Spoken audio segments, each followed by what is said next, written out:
उन्होंने फैसला कर लिया था कि अब हम किसी नक्सली या फिर किसी अनजान को गांव के अंदर नहीं आने देंगे, किसी भी बदमाशों को गांव के अंदर नहीं आने देंगे, अब चाहे कुछ भी हो जाए। ठीक वैसा ही होता है जैसे मुख्यमंत्री की जो योजना थी वो कारगर साबित होने लगती है और महिला और बहन बेटियों को सुरक्षा भी होने लगती है, साथ ही ग्रामीणों को भी सुरक्षा होने लगती है। लेकिन ये कोई नहीं जानता था कि इस रक्षा दल बनने के बाद जो आगे होने वाला है ये इतना भयानक हो सकता है। उसमें थोड़े बहुत नहीं, पहली बार लगभग 17 लोगों का कत्ल कर दिया जाता है, वो भी बहुत बुरी तरीके से, दर्दनाक रूप से। साथ ही जब दूसरी बार होता है तो लगभग 20 लोगों को सरेआम गोलियों से भूनकर मौत के घाट उतार दिया जाता है। जब ये घटनाक्रम लोगों को पता चलता है तो लोग सिरहन से पैदा हो जाते हैं, लोग सोचने पर मजबूर हो जाते हैं। अफसोस की बात तो तब होती है कि जितने भी पीड़ित होते हैं, जितने भी इस संघर्ष से गुजर रहे हैं, जिसके भी साथ ये घटना हुई है, ये घटना घटी है, उनको शायद कभी इस रूप में न्याय नहीं मिल पाएगा जितनी उन्होंने उम्मीद की थी। नमस्कार, मैं ईशु। आज की जो सच्ची घटना मैं आपको सुनाने जा रही हूँ, यह सच्ची घटना झारखंड प्रदेश का एक जिला है गिरिडीह। नमस्कार, मैं ईशु। आज की जो सच्ची घटना मैं आपको सुनाने जा रही हूँ, यह झारखंड प्रदेश का एक जिला है गिरिडीह, और गिरिडीह से भी 80 किलोमीटर दूर है एक चिलखारी। बात कर रही हूँ 26 अक्टूबर 2007 की रात 12:15 के आसपास सांस्कृतिक कार्यक्रम हुआ था। सांस्कृतिक कार्यक्रम चल ही रहा, शुरू ही हुआ था कि जो इस कार्यक्रम के चीफ गेस्ट होते हैं वह पूर्व मुख्यमंत्री बाबूलाल मरांडी के भाई, जिनका नाम नूनू लाल मरांडी होता है। नूनू लाल मरांडी एक तरफ बैठे हुए, एक साइड में उनके साथ में एक लड़की बैठी हुई है जिसने काले रंग की साड़ी पहनी हुई थी। दूसरी साइड में उनका अपना खुद का जो निजी सुरक्षा गार्ड होता है, बॉडी गार्ड होता है, जिसके हाथ में बंदूक होती है, वो साइड में बैठा होता है। उसकी नजर उस महिला पर पहुंचती है तो महिला बार बार वो टेढ़ी नजर से देख रही थी, कभी पैर की तरफ, कभी कपड़े की तरफ, कभी उसको निहार रही थी, कभी उनके चेहरे की तरफ, कभी उनके चश्मे की तरफ। बस वो ऐसे बार बार देख रही थी कि जैसे लग रहा था वो हर एक चीज को नोट कर रही हो, हर एक छोटी से छोटी चीज को बारीकी से देख रही थी और अच्छे से उनको जैसे नोट करते इस टाइप से वो लग रही थी। इस कार्यक्रम पर भी आदिवासी अपने अपने कार्यक्रम प्रस्तुत कर रहे थे।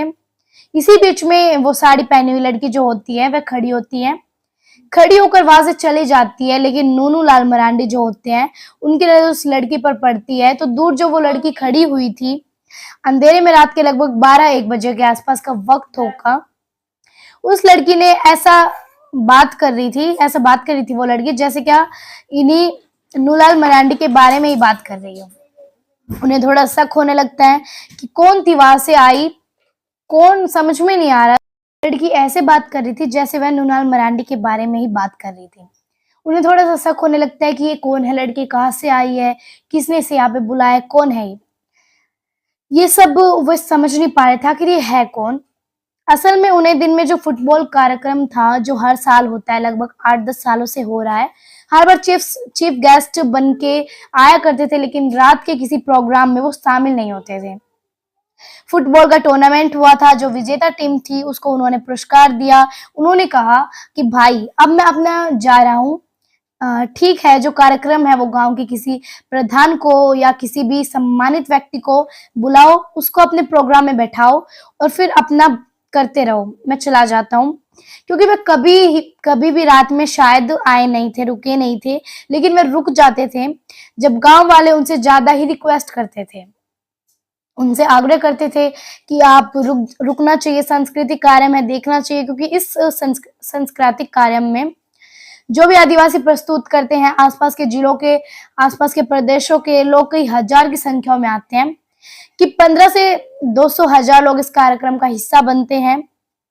देखने के लिए आपको होना चाहिए। वो राजनीति से जुड़े हुए थे, उनके भाई मुख्यमंत्री भी रहे थे, इसीलिए नूनू लाल मरांडी जो होते हैं वो आराम से इस मान से बैठे हुए देख रहे थे उस लड़की की तरफ जो किसी व्यक्ति से बातचीत कर रही थी।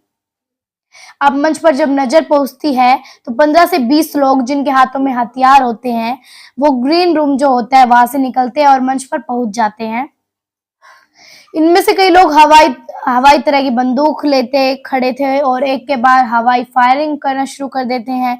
जितने भी दर्शक हैं हजारों की संख्या में, उन्हें लग रहा था कि कोई एक्ट चल रहा है। आदिवासी अपने कार्यक्रम प्रस्तुत कर रहे थे, पुलिस की वेशभूषा में आए हैं और यह भी अपने एक्ट करके यहाँ से चले जाएंगे। इसी बीच में एक आवाज लगाई जाती है, आवाज इधर उधर फैलती है। आवाज लगाई जा रही थी, दूसरी तरफ एक गोली चलती है और गोली जहां पब्लिक बैठी है, भीड़ बैठी है, उधर ही चलती है, यानी कि जहां नन्नू लाल मरांडी बैठे हुए हैं। ठीक बगल में जो उनके जो सुरक्षा गार्ड होते हैं, बॉडी गार्ड बैठा हुआ है, उसकी आंख में गोली लगती है और आंख में गोली लगने के बाद वो बैठ जाते हैं, यानी कि वही उसकी घटना स्थल पर मौके पर ही मौत हो जाती है।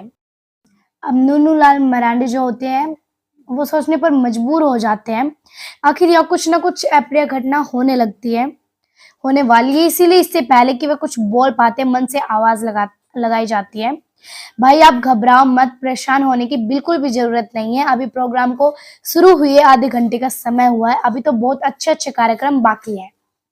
इसलिए कार्यक्रम का अगर लुप्त लेना है तो हमारी बात माननी होगी। मैं चाहता हूं कि एक व्यक्ति है जिसने काले रंग का कोट पहना हुआ है, चश्मा लगाया हुआ है, साथ ही घड़ी हाथ में पहनी हुई है, पैरों में जूते पहने हुए हैं, इस तरह से कपड़े पहने हुए, शरीर के तन पर में एक पहने हुए हैं, एक एक लिबास के बार बार एक एक सामान के बारे में पूरी डिटेल के साथ बताया जाता है कि क्या क्या उसने पहना हुआ है, क्या क्या ये सब बताया जाता है। और उस व्यक्ति का नाम है नन्नू लाल मरांडी, जो कि पूर्व मुख्यमंत्री बाबूलाल मरांडी के भाई होते हैं। हमें उनकी तलाश है, आप हमें उन्हें दे दीजिए, उसके बाद आप अपने कार्यक्रम का लुफ्त मजा उठाइए। हम किसी से कोई नाराजगी नहीं रखेंगे, किसी से भी कोई दुश्मनी नहीं है हमारी। जब मंच पे इस तरह से आवाज लगाई जा रही थी तो नन्नू लाल मरांडी जो होता है उसे मौका मिलता है कि वह कुर्सी से पीछे गिरते हैं, यानी कि वो भीड़ का हिस्सा बन जाते हैं। इसके बाद अपने कोट कपड़े जो होते हैं उनको फाड़ना शुरू कर देते हैं, जूते उतारने हैं, घड़ी उतारते फेंकते हैं, क्योंकि उनके लिए वो चीज इंपॉर्टेंट नहीं थी और मौका पाते ही उस भीड़ के अंदर जाने के बाद वहां से भागना शुरू कर देते हैं।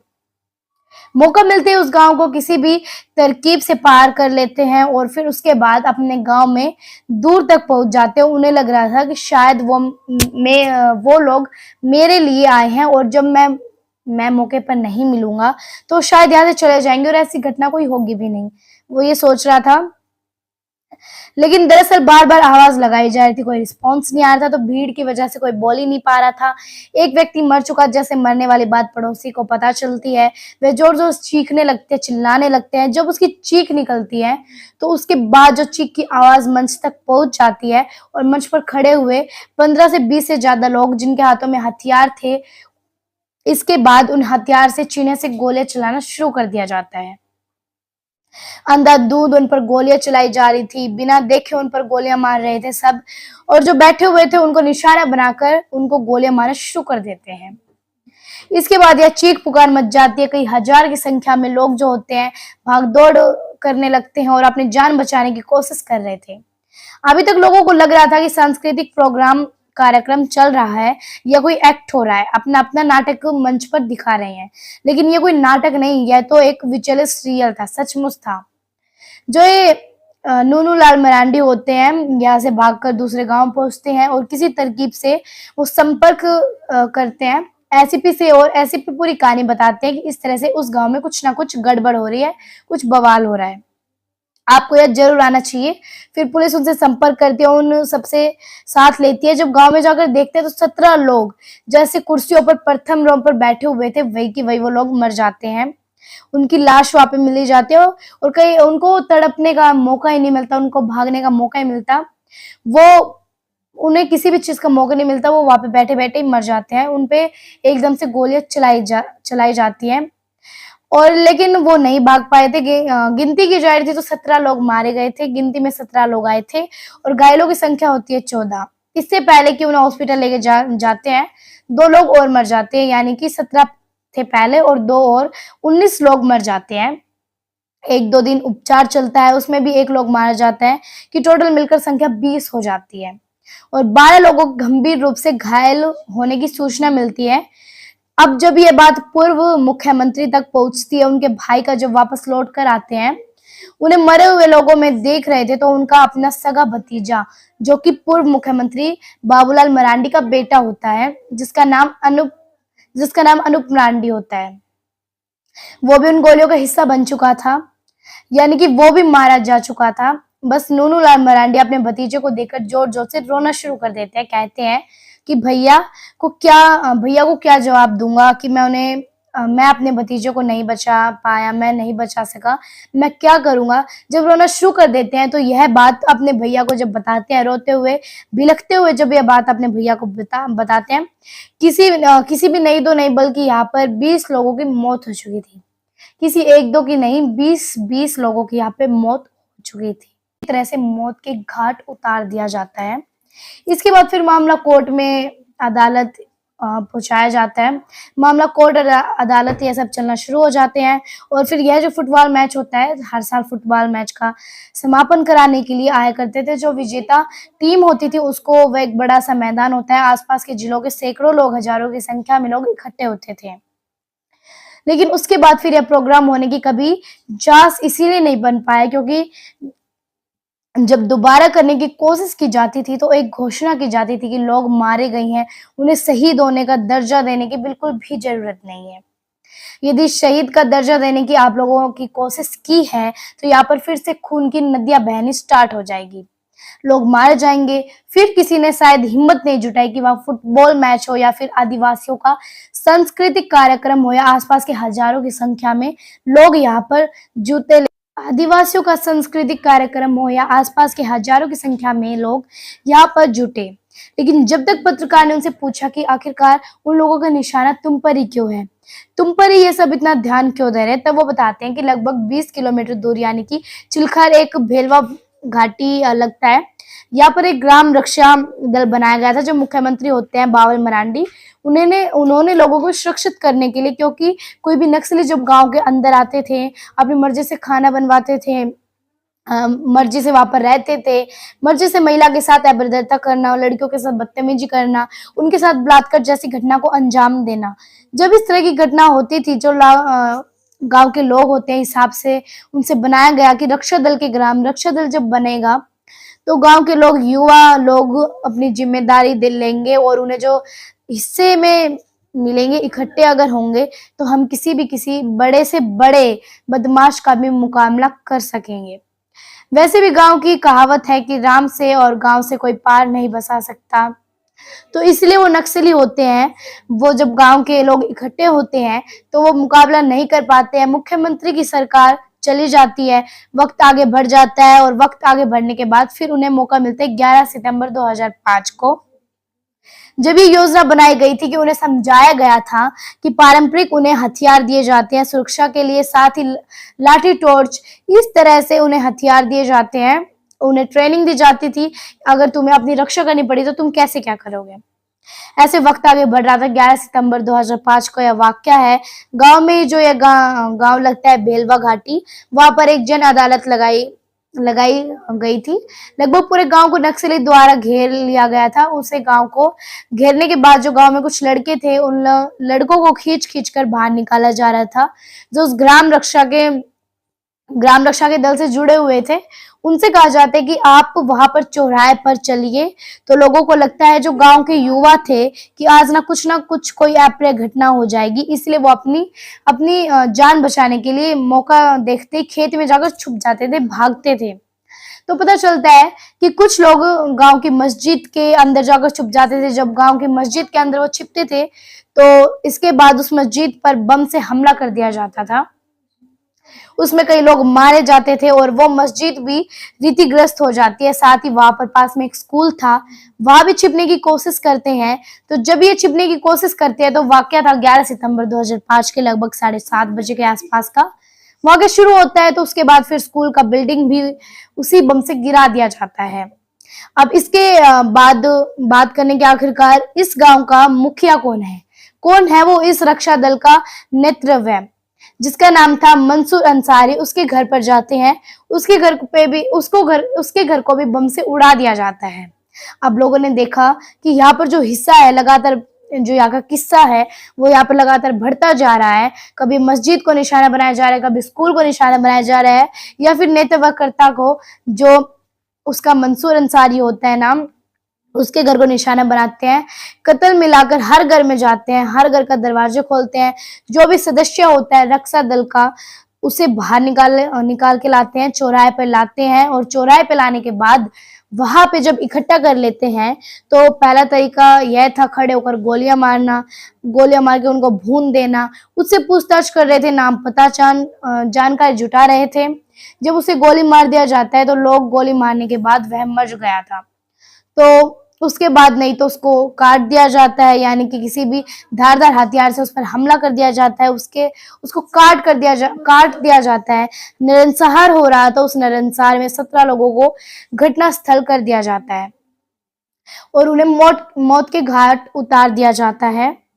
जब ये घटनाक्रम को अंजाम दिया जा रहा था तो गांव में चीख पुकार मच जाती है। औरतों ने, बच्चों ने, सबने रोते हुए, बिलखते हुए अपने अपने परिवार के बच्चों को बचाने की कोशिश की, खुद को बचाने की कोशिश की, युवाओं को बचाने की कोशिश की।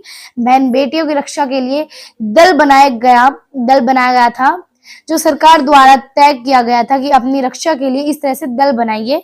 वो लोग फिर अपने आप को नहीं बचा पा रहे थे, उन नक्सलियों ने उन्हें मौत के घाट उतार दिया था।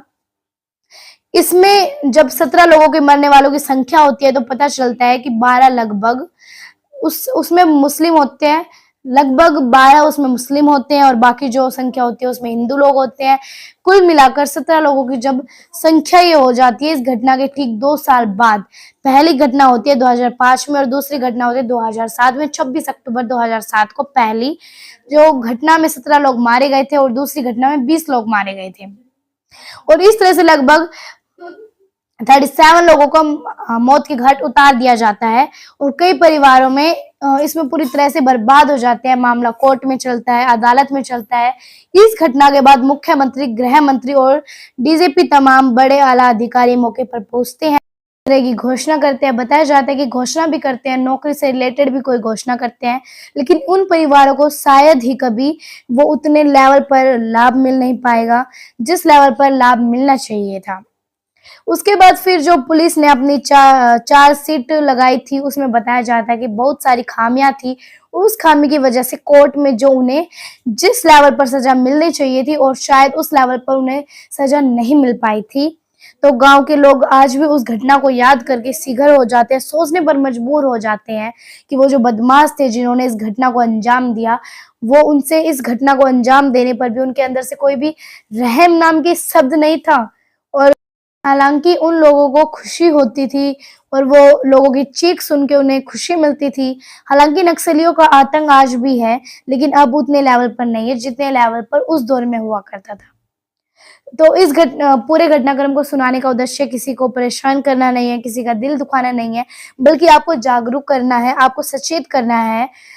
जय हिंद, जय भारत।